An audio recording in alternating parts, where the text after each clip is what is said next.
لکھتے ہیں کہ ایک دن عباسی خلفاء کے 7ویں خلیفہ مامون الرشید نے امام رضا علیہ السلام سے پوچھا کہ آپ کے جد بزرگوار قسیم الجنہ والنار یعنی جنت اور جہنم کے تقسیم کرنے والے کیوں کر ہیں؟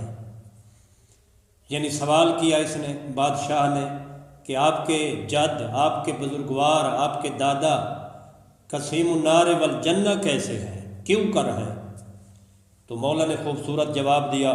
مولا نے فرمایا کیا تم نے اپنے آباء و اجداد سے نہیں سنا پیغمبر کی وہ بات جسے عبداللہ ابن عباس نے روایت کیا کہ حضور اکرم صلی اللہ علیہ وآلہ وسلم نے فرمایا حب علی ایمانا و بغضہ کفر، علی سے محبت ایمان اور اس کے ساتھ بغض اور دشمنی کفر ہے۔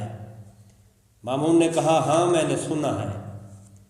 حضرت امام رضا علیہ السلام نے فرمایا حضور کا یہی فرمان سبب بنا کہ حضرت علی علیہ السلام قسیم الجنہ والنار ہے۔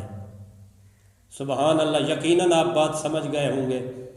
مولا نے پہلے اپنے جد کی حدیث سنائی کہ میرے نانا نے فرمایا تھا علی کی جو محبت ہے وہ ایمان ہے، علی کا جو بغض ہے وہ کفر ہے، صاحب ایمان جنت میں جائیں گے، کافر جنت میں نہیں جائیں گے، یعنی علی کے ماننے والے جنت میں جائیں گے، علی سے بغض رکھنے والے جہنم میں جائیں گے، جنت میں نہیں جا سکتے۔